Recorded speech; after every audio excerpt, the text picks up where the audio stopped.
Pray silence for the future Right Honourable, hopeful Member of Parliament for Horsham, Mr. James Smith, talk about open politics. Well, that was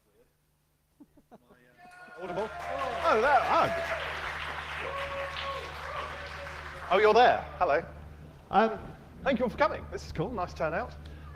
Yeah, I'm James Smith. Some of you know me, some of you don't. And I'm going to talk about how to stand for Parliament. Or, as this talk could be called next year, the story of a terrible, terrible idea. So, for those of you who don't know me, who am I? I'm an engineer. I've been a software engineer for 18 years or something like that. I lose count. I'm a parent. I've been a parent for about 6 years. And I'm reasonably activist along with those things. So I've been tinkering around with civic tech for many years, sort of on the periphery of that community. I've worked on things like using the web for climate change, and now I'm looking at democracy. So one thing I obviously have a problem with is achievable goals.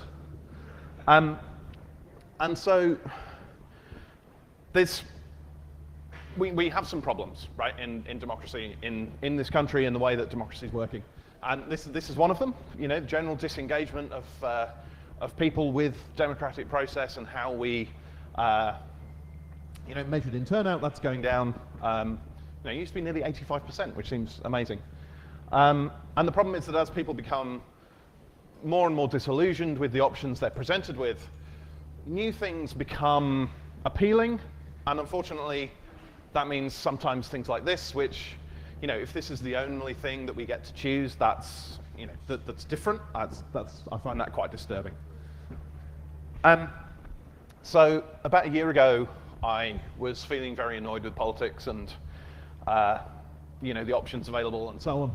And I wrote a blog post about how depressing it all was and how much I disagreed with all of the options that I was being presented with, and how there was nothing I felt I could actually vote for.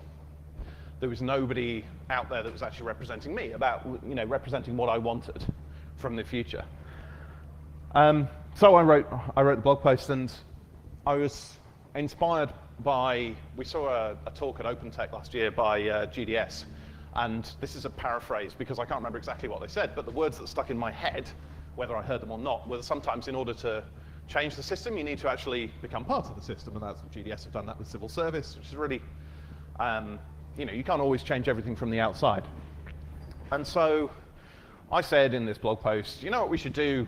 We need some new options. We should set up a GitHub repository and start collaborating in an open source way on some policy for a better future.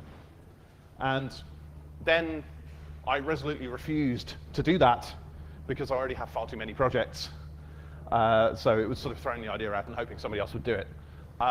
Unfortunately, somebody did. Where's Steve?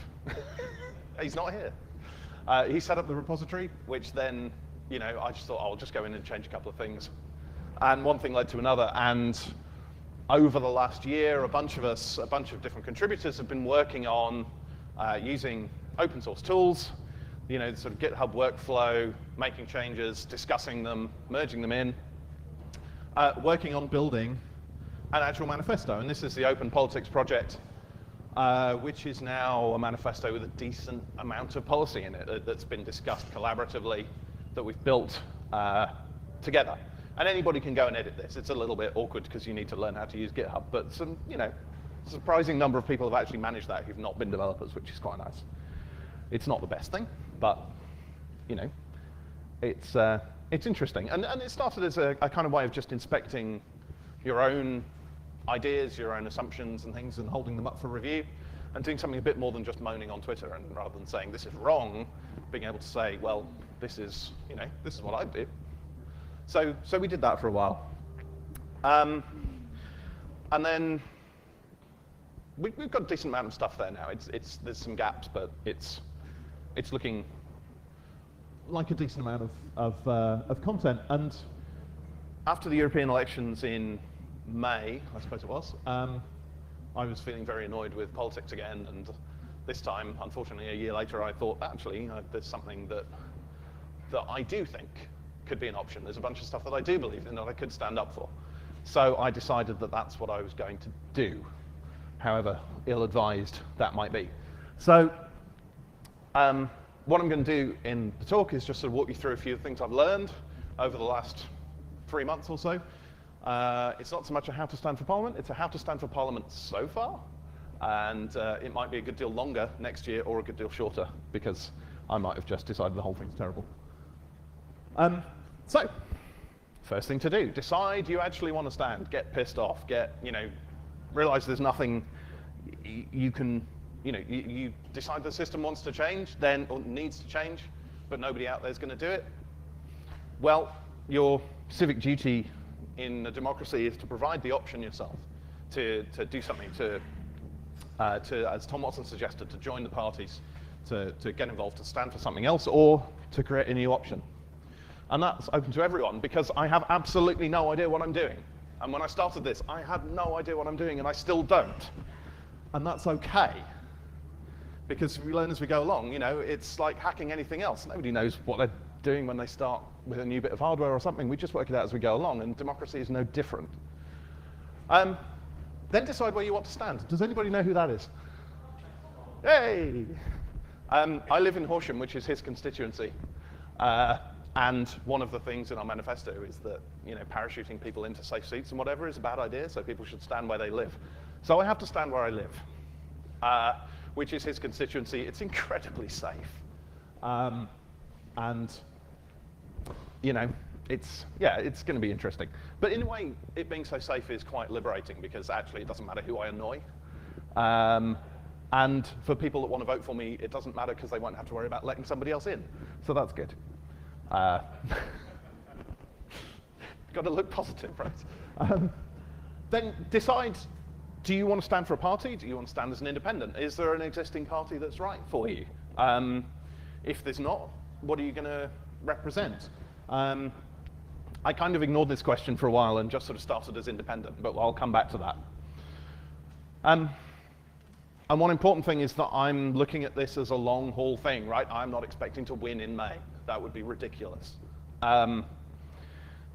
It's a long haul thing, and I think we're used to thinking about things on very short timescales in this rapidly moving world of technology, but what we're looking at here is generational change for politics.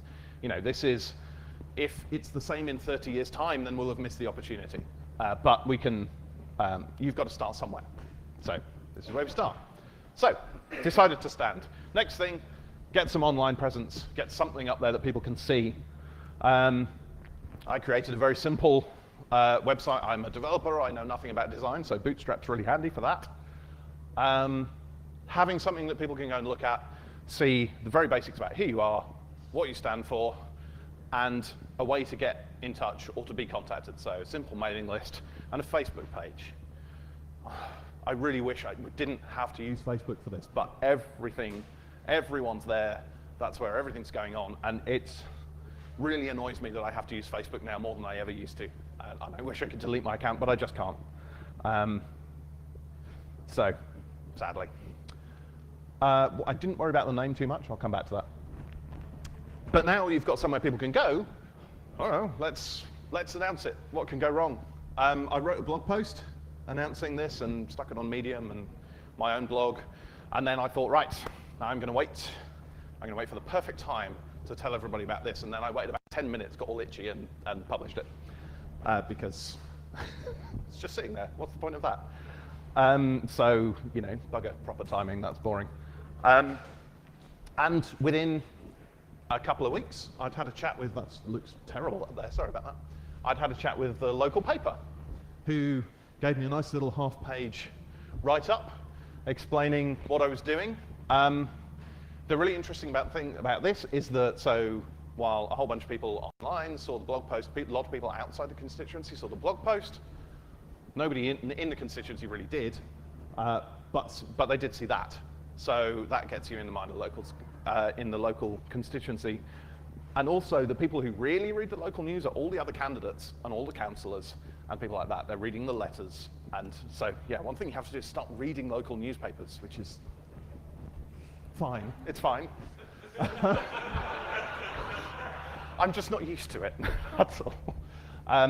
So that was really good because it's not that now everybody in the constituency knows who I am, but all the councillors do. And everyone who's involved in local politics knows, hang on, who the hell's this guy? Which is good. So I did that. That was cool.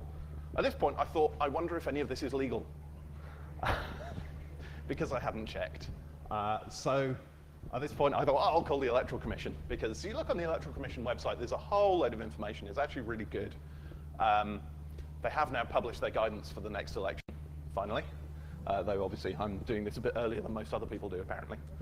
But it can lead you in circles a little bit. It's a little bit difficult to find what you need. But they've got phone numbers. Remember those? You can phone up and talk to humans, and they're really, really helpful. And so phoning them up and saying, am I doing this right? Have I done something wrong already?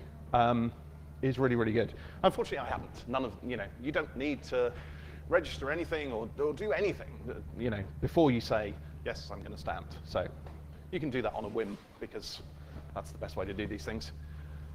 When it comes down to it, what you do need is you need to get nominated. You need to submit nomination papers before the election. You need 10 people to sign that. If you can't find 10 people to sign your nomination papers, then the entire thing is in trouble. So that hopefully will be fine. And they have to be local residents. And then you have to put down a £500 deposit. And if you get 5% of the votes, you'll get it back. So that's the minimum. That's all you need in order to actually stand, to have your name down on the ballot paper. Obviously, it's better if you can do more, but that's the minimum. There are some rules around finances. So there are spending limits when you're campaigning. It depends on the size of the constituency. I think the limit in Horsham's about £32,000. And that's divided into what they call long and short campaign periods. Based on, people tend to spend more nearer the election in the short campaign period. The long one goes a bit further back. If people donate to your campaign, you have to verify who they are. You have to check against the electoral register to make sure that they're valid donors, and that's quite interesting as it's an interesting logistical challenge as to how to actually do that. Because they could come from anywhere in the country, you have to actually make sure that they're not donating on behalf of somebody else who's already donated. You have to track the original source of the money, rather than just, oh yeah, this guy's giving me some money, it doesn't matter where it comes from. You also have to track all your expenditure on various campaign activities, and you have to include notional donations. So if somebody's giving you a bunch of their time for free, which would be really helpful, you still have to count it at market rate for that as a donation. So that'll be interesting. Some interesting dates. Can anybody actually see that? It's a bit small, sorry. Interesting dates. The long campaign, when the finances start getting regulated, it doesn't really matter before that. That's around 18th of December. So until then, you can pretty much do what you like. The short campaign is only that last month before the election, after Parliament recesses, or whatever the word is. So most of the spending goes into that last month. Nominations only close literally 1 month before the polling day. So you can decide, at the end of April that you actually want to do this, and you can still do it. And then, of course, election day itself is going to be on the 7th of May. It's really quite useful. We now have fixed term parliaments, so we know when the next election's going to be, which is unusual. That's tiny. Sorry. I've been tracking my expenditure. I work for the Open Data Institute, and we're all about publishing data openly in structured formats and things that people can reuse. My expenditure, such as it is so far, it's not a lot, is published as open data, which I think, with a schema designed by Spend Network to have, it was kind of their dream list of all the things they'd want to know about election finance. So I was like, yeah, let's do it. When nobody cares what you do, it's easy to do fun things like that. So that's quite nice. Next thing is start looking into the data around the election. So there's a lot of data that's published about the outcomes of elections and the spending and so on. This is some of the some useful stats. These are the actual votes. You really can't see that at all. The actual votes cast in the last general election in Horsham. So the Conservatives got just under 30,000. It was about 28,000 votes. Lib Dems around 17,000 and so on. So it's quite a drop off. And then a bunch of minor parties down there. Labour are not really figuring in anything, and UKIP are down there as well. So But useful stuff like knowing actually how many voters there are. There's 77,000 voters in the constituency, and 55,000 of them voted. So 72% turnout, which is well above the average. So what does that mean? That's interesting. I expected with a safe seat that actually it was going to be lower turnout. People weren't really going to bother because it didn't make any difference. So that was surprising. There's an interesting correlation here. The next one is spending. And the spending follows pretty much the same pattern. The orange bar is the short campaign, the blue bar is the long campaign. So you see, obviously, most of the spending goes into the short campaign. What's interesting here, you probably can't make out the scale, but that's about £7,500. The Conservatives who got those 28,000 votes who own the constituency basically only spent about £11,500. Again, that was a lot less than I expected. The spending limit's about 32. None of them got anywhere near. So that was fun. This is nice. Notice a gap here. That gap is the Green Party. I always wondered why I didn't get a leaflet from them. And now I know. When I first announced, a couple of people, 2 different people said to me, "What are you doing? Why are you splitting the Green vote? It's crazy. You obviously believe in a lot of the same things they do. What are you doing?" And I've since looked at the stats. They got 570 votes, and they spent no money. So I really don't care. They don't want my vote. They don't want the constituency. So, that's one thing about parties choosing where they're going to fight, right? They really don't care. What I don't understand why they bothered, that's all. So, next, bit of financial planning. What am I actually going to need to spend? And I'm still working this out, but this is just what I've worked out so far. On top of the deposit, the main thing I want to do is I want to make sure I get a leaflet through every door, right? Tom is grinning. Stop grinning. You're going to correct everything later. I think it's really interesting to learn that you get a free delivery through the door by the Royal Mail. They'll deliver your leaflet for you once. So that's how they all do that. I didn't know that was a thing. So actually, if I can get the leaflets printed and get them to the Royal Mail, then I can get one through every door, which is great. They'll do it addressed or unaddressed, so you can actually send one to every voter or just to every household, or apparently there are hacks that let you do a bit of both. Though I don't know anything about that. And you can phone up the Royal Mail. They have an elections department, and again, they're really helpful. They seem to love people calling them and like explaining the whole system. And they'll tell you useful things like how many households they delivered to in the EU elections, and that was 47,000 last time. So I'm going to need 47,000 plus a bit leaflets to get one through every door. And going to some local printers and working out the cost, that's going to cost me about 1,500 quid, which I thought would be way higher than that. This seems disturbingly accessible to actually get a message across to people. And this comes back to the sort of the paper candidates and the minor parties who never got a leaflet through my door. If you can't raise $2,000, why are you bothering? What's the point of having someone on paper and not trying to get the message across? I don't really understand. So that's kind of where I've got on the financial planning. Obviously, there's going to be a load more, but that's where we are at the moment. I'm learning as we go along. I'm blogging all of this and trying to explain it in public as I go. One of the things I really want to do is crowdfund that money. So not really because I really need to, but because if we can show that it's crowdfundable and that anybody can say, I want to stand and crowdfund the money, that's helpful. It opens up the options for people. It makes the whole system more accessible. Because you have to prove who your donors are, and you have to reject donations that are not from proper donors. 10, good. You have to reject donations that are not from proper donors. This is going to be interesting. So actually how that works, we'll have to work out. I'm hoping to talk to some crowdfunding companies to try and work that out. So we'll see. Research the area. Find out about the local area. I mean, I've lived in Horsham constituency for 9 years, but there's still so much stuff that I don't know. I didn't grow up there, so obviously I'm going to have a lot to learn. Work out what the local issues are. For us, where we are, the big issues around housing development. Gatwick is just to the north of us, so second runway at Gatwick is a thing that's going to affect local residents. And we're right in the middle of the Weald, so we have shale gas right underneath. And so that's something that's concerning people. And that sort of leads into potential allies and things and other local groups that you can you can talk to, get in touch with local groups. I mean, our town has a really active Facebook group. Engaging on there is really important. Talking to other pressure groups, community groups, youth groups. There's a youth council in the town. It's going to be really, really useful.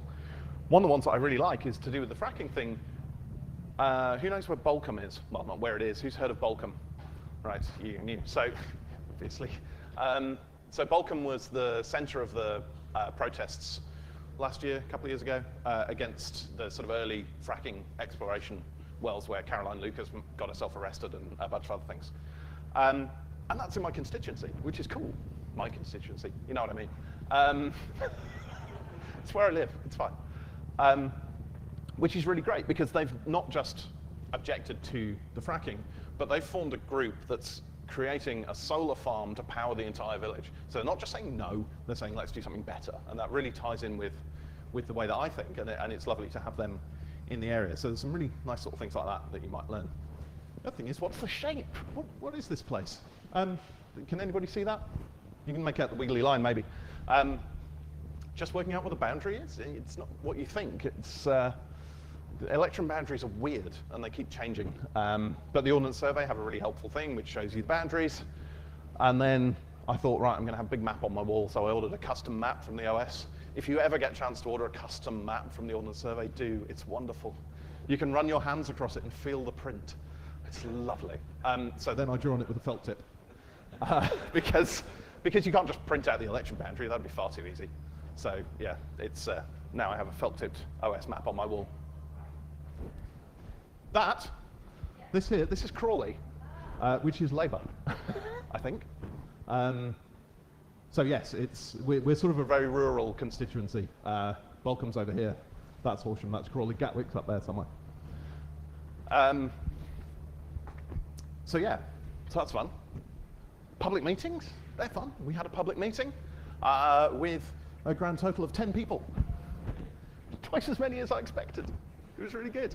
And that was great. We had a couple of other candidates turn up and sort of councillor candidates.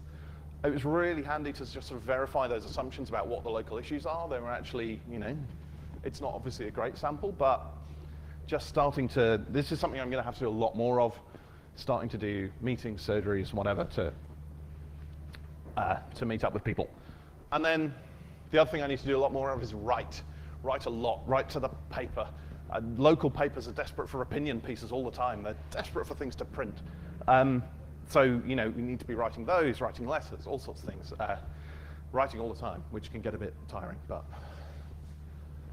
So, there's a few things I didn't bother doing at the beginning. I didn't assemble a team, because they'll kind of choose themselves later on, I figure. I don't know if anybody's interested. I didn't optimize my personal brand. I'm not going to start wearing suits. I'm not going to change my Twitter handle, which is frankly ridiculous. You know, I'm not going to be like James for Horsham, because that would be shit. I didn't bother chasing the media particularly. I think, you know, I'm very, I want to, you know, this to be a kind of a, not sort of cater to those traditional ideas of having big splashes in media and things like that. We can do this organically. We have the technology, right? So let's not bother with that. And I didn't agonize over naming. I launched with what was quite frankly a terrible name of Open Horsham. It's just appalling. And I hated it when I chose it, but it was just like, you know, there are three hard, fucked up the joke now, 2 hard problems in computer science. Naming things, cache and validation, and off by 1 errors. But if you say 3, it doesn't work. Well done. So where next? That's kind of where I am now. So where next is kind of an adventure over the next best part of a year to work out what the hell else I need to do. How to actually get some votes. Engage with local people. I need to do a lot more writing, talking, meeting people, and working out what's going on. It's not a great detailed to-do list. It's very vague. I just want to answer a couple of questions that I'm often asked, and the things that are often put to me. Why bother? Right? Voting doesn't change anything. If it did, they'd disallow it. Standing won't change anything. I'm standing in a safe seat. What difference is it going to make? The way I figure it is, if you think that things are wrong, you've got a couple of options.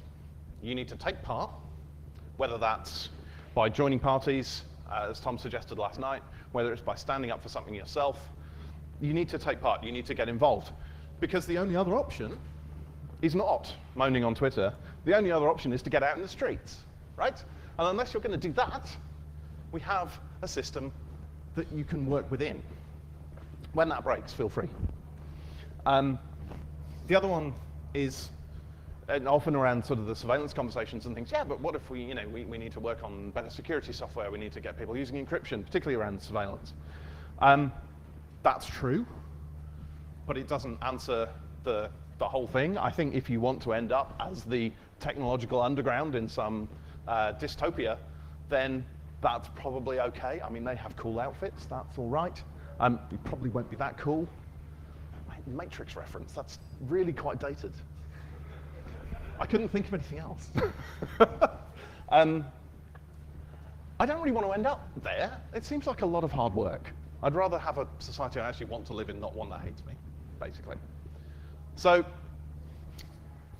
going to come back to the independent thing. I'm nearly done. I don't think that standing as an independent is the right way for me to go. This is a ballot paper. I'm fairly sure taking a photo of your ballot paper is illegal, but there's a lot of them online. So whoever this guy is, wouldn't want to be him. I don't know where he lives. Somewhere in Hove. Anyway. Interesting thing about this list here, right? Labour, Green Party, Lib Dems, UKIP, Conservatives. Oh, there's a sort of space there. The really annoying thing about being independent is you don't have that kind of brand. You don't have any brand identity, and people don't see it on the ballot paper. They all get a logo. I think you even get a tagline or something. It's just, and you've just got independent and your name. You've got to make people aware of your name. And my name's James Smith.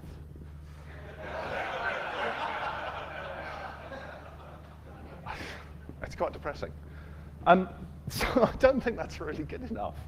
And the other thing is that if I stand as an independent and I make some progress and I get a bunch of people behind me, and then this time next year I decide that this is just so awful that I don't ever want to do it again, nobody can pick it up and carry on, right? It's just lost. All that effort is lost. So I'm much more concerned about building a movement. I think we need a new political option. We need a new movement in this country, and so you've got to build something.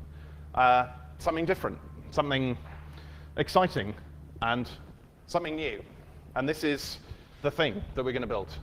That's the name. That's what's going to be on the ballot paper, which is quite nice. It's like a little mind virus. Initially you look at it and you go, huh? And then you think, ooh. And you think, and you do that for about 15 minutes. And every time you mention it to yourself, it's like a little confirmation bias in your head. And every time you think negatively about it, you think, oh no, I don't want something new. No. It's, this is what we're working with at the moment. It's inherently optimistic. It's looking forwards, right? And that's something that's really lacking at the moment in politics in this country. So we'll see how that turns out. And we're looking at a movement with principles of democracy, of reinvigoration of democracy, of transparency for governments, for companies, liberty and privacy for individuals, as opposed to the other way around, which is what we have at the moment. Everything's transparent for you guys. The companies have as much privacy as they want. So that seems a little bit backwards. Rationality around evidence base around policy is important. The courage to take hard decisions, to look to the future for problems that are difficult to deal with in that normal chasing tomorrow's headline cycle. We need something with a bit more courage. And we need something optimistic, something that's saying, actually, we can make the future better, not that's campaigning in a negative way and saying, God, aren't all these things awful? Look at all those horrible poor people, they're taking your money. It's something optimistic. Some optimism in politics, I think, is really lacking. And a party designed to deprecate itself, right? To work within the system, to create a party that will work to make sure that parties aren't necessary. Because we can do things better. We don't have to send MPs to Westminster on a horse anymore. I mean, the digital democracy thing earlier was, talking about how we can do things better. And we can go there. We can work on that. But something designed to explicitly to deprecate itself is what we're looking at. So, I'm done. I'm nearly done. It's 250 days. Today, it is 250 days till the 2015 general election. That's the time we've got left. And so who thinks, quick survey, who thinks there should be more people like us technologically capable, understanding of the world we find ourselves in. Who thinks there should be more people like us in power in Parliament? Okay, good. Who would like to see that in our lifetime? Right. So if not you, then who? Probably. I hope that's not the answer. But we're here. We're the one. It's our generation now, and we're growing up, and it's time to take some responsibility. So that's me. You can find me there. That's the Open Politics Project, and we're having a meetup for anybody interested in democracy, politics, digital democracy, all those things. 8:30 in the workshop, just over there. Come and join us and ask lots of questions and discuss things. I'm done. Have I gone over time?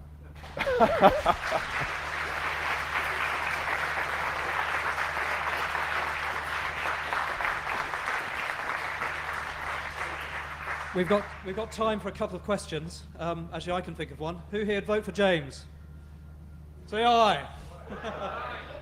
That's not bad. So,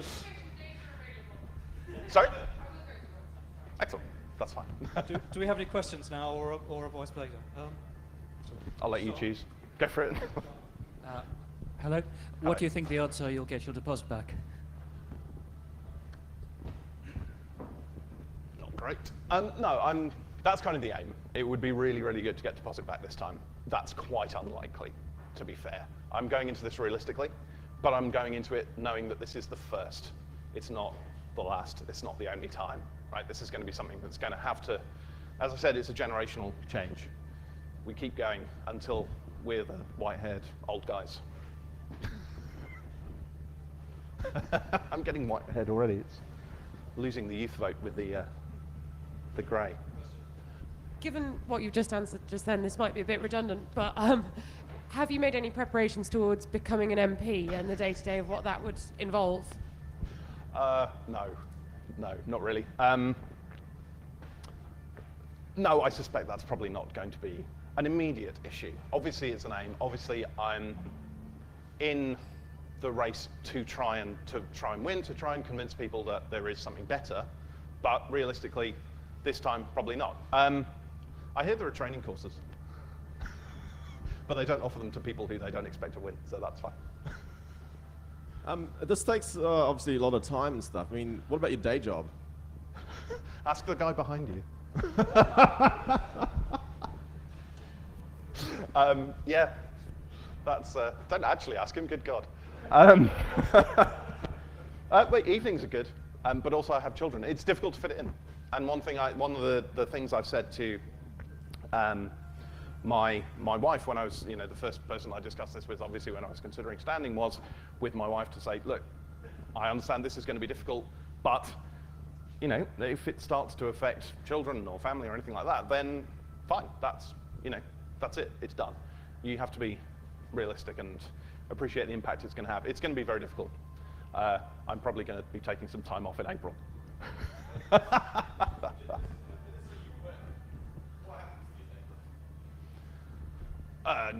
Well, technically, I think you can do it, but that was a really bad idea. I wouldn't want to. Yeah, I don't know. They'll have to find somebody else. So I think there's two things I wanted to say. One is your name, James Smith. It just made me immediately think, well, you are every man. And I think that's quite a powerful thing. And the other thing is, I like the idea of that you're not intending to win almost. You're intending to set a precedent. You're like creating a new model. Yep. It's really important. And it reminded me of in and to Italy. raise the level of debate as well. Yeah. And it reminded me, in Italy, there was that party that just really blitzed the social networks, and they really got everyone on board, and then they got in. Yes. And then they were like, okay, we've got in, but actually star. we don't know what to do. Yeah. And then they handed it back over to the people that had the skills. But next time they're ramping up their sort of membership, and then they're going to come in and really hit them hard. So I think it's really I mean, brilliant. This is about building movements. It's stuff that does take time to build and needs a lot of people involved. Let's say you win, and you are now James James Smith MP, independent or something new. What do you do next? How realistically do you expect that you can enact progressive change in Parliament? As an individual MP, I'm pretty sure Tom would back me up. None at all. Right. It needs something bigger than that. You need to have a whole bunch of people. You need to have I mean, look how long it's taken. The other parties have hundreds of years of history. I mean, UKIP have taken 20 years to get within spitting distance of maybe having one. It takes a long time, but you know, you've got to try. Okay. Did that answer the question at all? Probably not. Exactly, that's it. The more of us who stand, the more chance we'll have.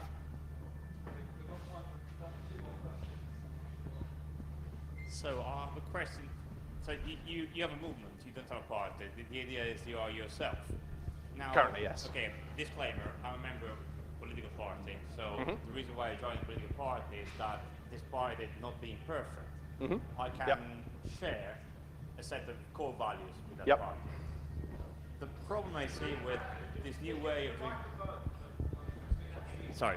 So the reason why I have some doubts about this other way of doing politics is that people need to identify, or generally need to identify with a set of core values. Yeah. If these values are not well defined, they will either change from time to time or become, you know, their variance will be quite high. And that's a problem we've seen. I'm from Italy. We've seen that quite a lot with movements. They, you know, they tend to get together, right-wing extremists and left-wing extremists.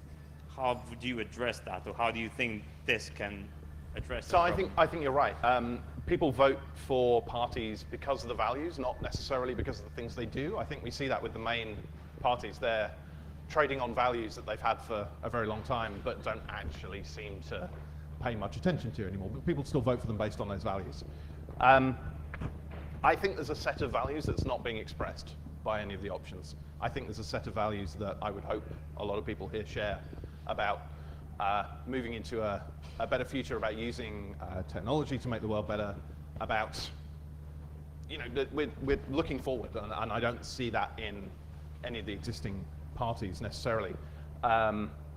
They're, you know, very split down the traditional political lines, whereas we have perhaps a new way forward, combining bits of both to move to something more more dynamic, more forward-looking. Ran out of words there.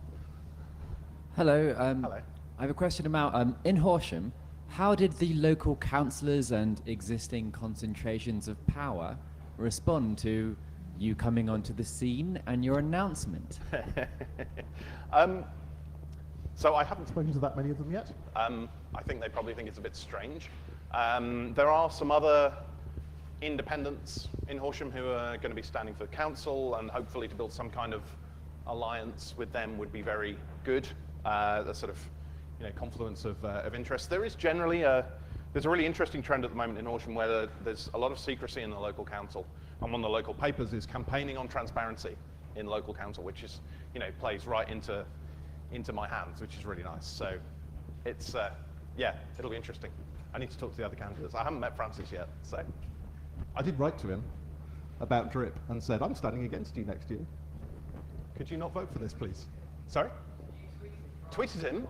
No, he doesn't have, well, he doesn't have a Twitter account. That's his. I'm told that he has one that he uses to read, but not an actual identity, apparently. Any more? I'm afraid we're One more I'm afraid for now we're pretty much out of time. I apologise, but do go to the tent Yes, at 8:30 in the workshop. As much Come and as you join want us. to drink, Yeah, bring a beer. as long as you bring it yourself. But yeah, no. So thank you very much, James Smith. Thank you.